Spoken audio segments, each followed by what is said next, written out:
Welcome everybody to the first gameplay showcase for Wonderlands Redux. We're currently making our way through the Snoring Valley to go and take on Ribula, where we'll show off some of the core changes you'll notice from the moment you load up the mod.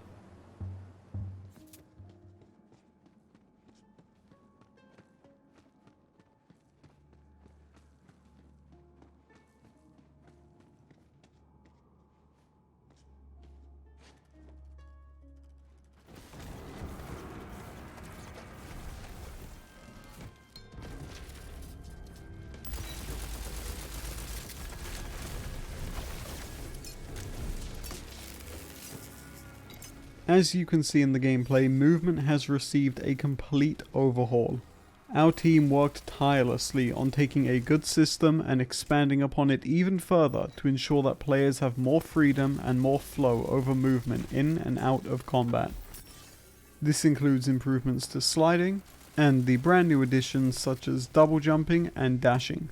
It was crucial that all of the features that we added to the movement system felt perfect and flowed with combat.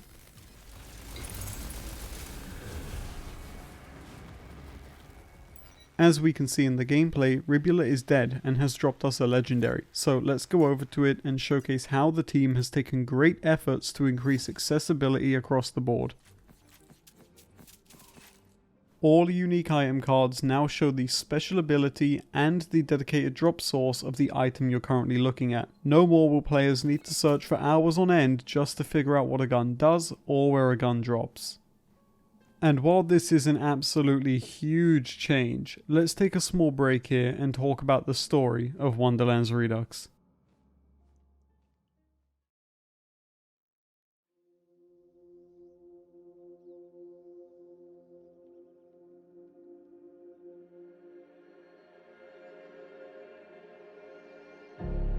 When they first arrived, I heard the call. Located out in the craggy mountains of what many know as Mount Craw is a foul, wretched beast. An old foe, if you will. That's where you come in, Fatemaker.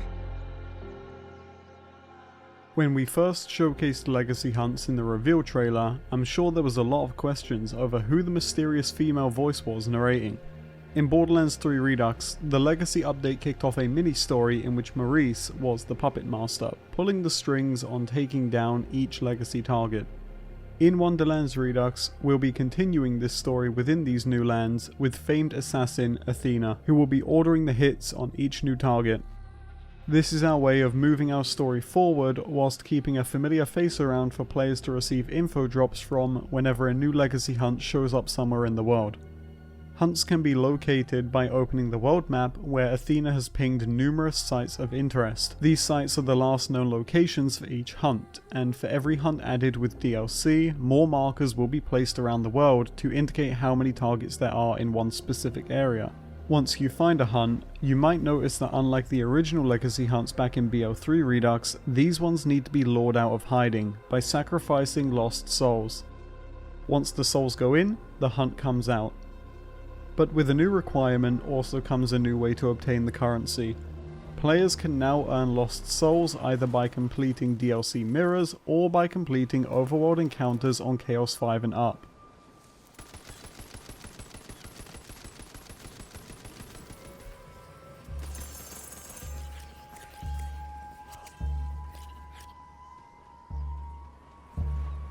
But Legacy hunts aren't the only new addition in Wonderlands Redux. Let's talk about respawnable enemies, and why don't we go over to one right now? That was real-time gameplay of fast traveling in Wonderlands Redux. With the return of respawnable enemies, we had an opportunity to spruce them up a little bit. And as you can see, respawnable enemies are no longer for the most part something that spawns in the world naturally. Now you must go over to the respawnable totems and interact with them to summon them.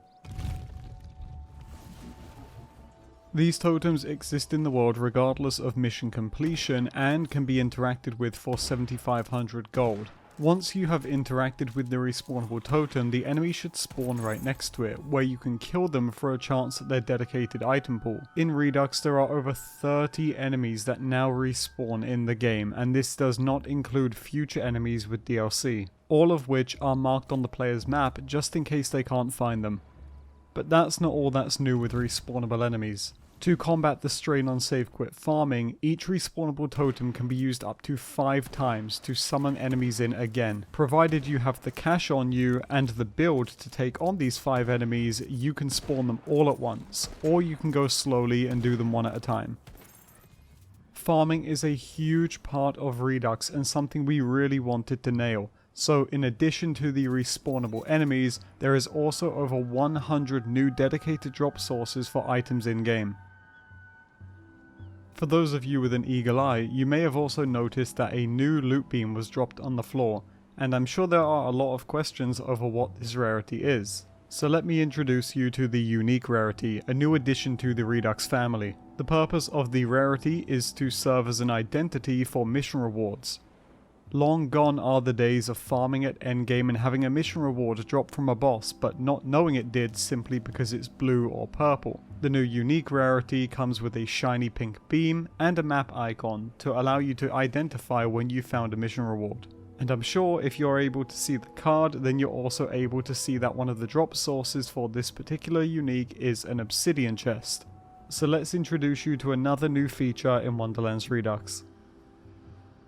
Throughout the entire development cycle of Wonderlands Redux, we always had an underarching goal to make sure that there was a reason to go back to the worlds you visit during your playthrough.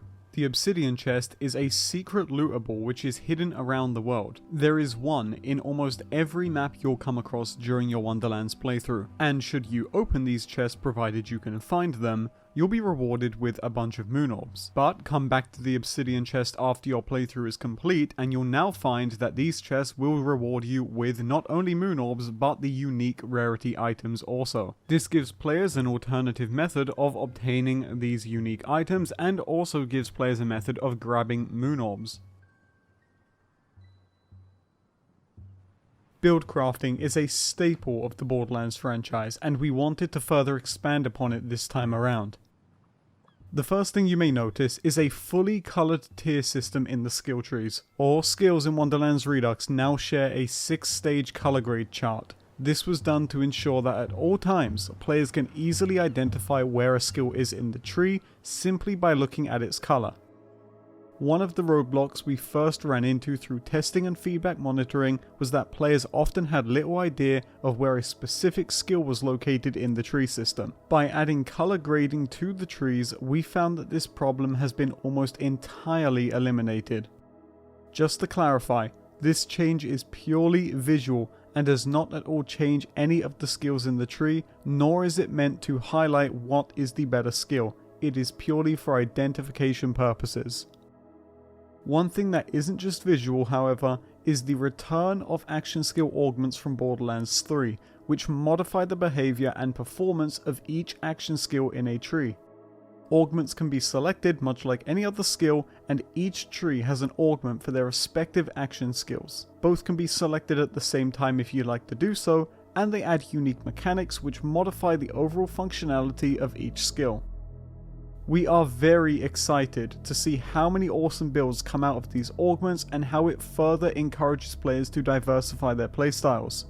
And speaking of which, let's move on to an iconic feature of the Redux mod, something which fans are always yearning for, and of course, they're back. I think anybody in the room could predict that I'm talking about the pearlescent rarity, and you'll be pleased to know that it returns in Wonderlands Redux better than ever. While the feedback in Borderlands 3 Redux to Pearlescence was fantastic, we definitely heard some constructive criticism, and the team has listened.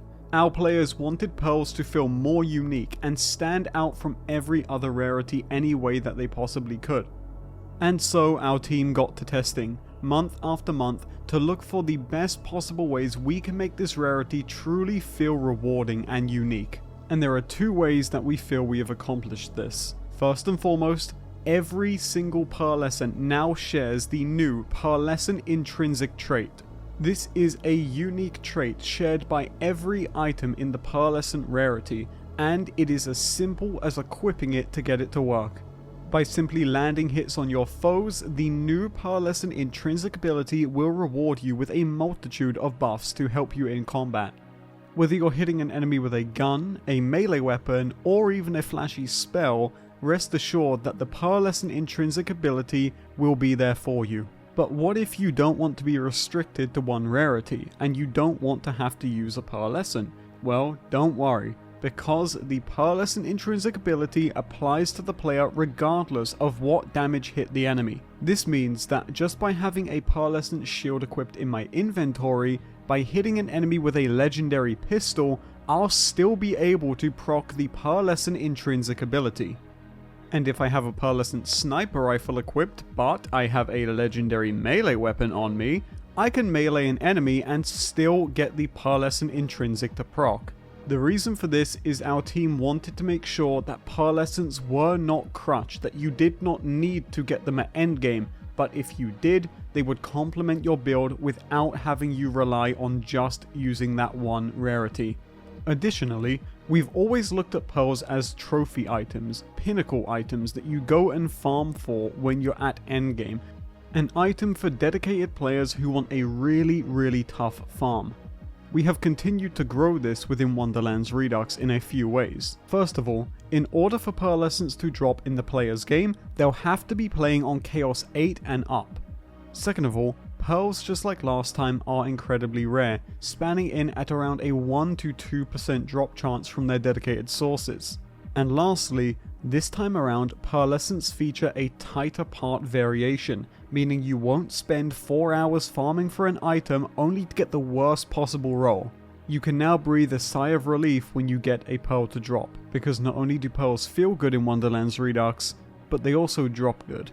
We hope you really enjoy the changes we've made to pearlescents, and we're excited to gauge community feedback when they get their hands on them on April 15th. But we don't want to give away all of the secrets in this reveal. The Redux Wonderlands are brimming with secrets to discover, so we'll let you discover the rest of them when you get in-game.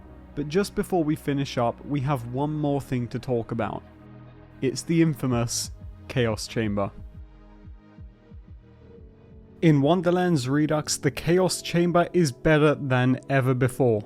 It goes without saying that nearly everybody loves the idea of the Chaos Chamber, but the repetitive grind that it brings with it just isn't very fun for a lot of players. In Wonderlands Redux, we have toned this back and focused on the core mechanics of what makes the Chaos Chamber fun, and that is chaos.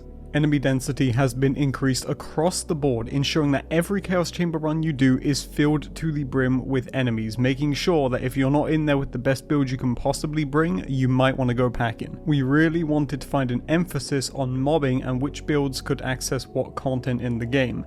For us, Chaos Chamber is almost that gateway.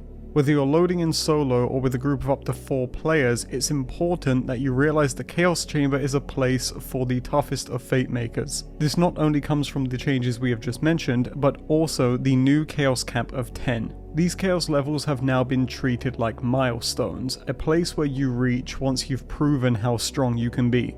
And this is largely accomplished through the new Chaos Trial system. For each level you intend on climbing in the Chaos Chamber, there is a unique Chaos Trial to go with it. These trials each bring with them unique enemies that can only be encountered within these trials, and they have more health than a badass but less health than a boss. If you want to push through these trials and prove that you can compete at the upper echelon of Chaos 10, you're going to have to prove yourself in these trials first. We really spent a lot of time making sure that earning Chaos levels was a true achievement, something that you could brag to your friends about. And we wanted to do this by making sure that right from the get-go, as soon as you open the Chaos selection menu, you'll know right away that getting to Chaos 8 is going to unlock pearlescents. But we're also aware that players are worried about the potential future Chaos increases. Base Game Wonderlands saw the Chaos levels go up to a staggering 100. And while the team certainly isn't against upping levels in the future, you can sleep peacefully at night knowing that we are never ever going to take Chaos levels to such a staggering level. Oh. And one more thing. If you're ever tired of running through 20 minutes of endless mobbing and bosses just to get to those raid bosses, the new Raid Boss Rush game mode has you covered. You will load into 3 identical rooms and each one will have the respective raid boss puzzle. Choose which ones you want to solve and prove your worth as you go in and reclaim your legacy against the numerous bosses, or maybe even the maker herself.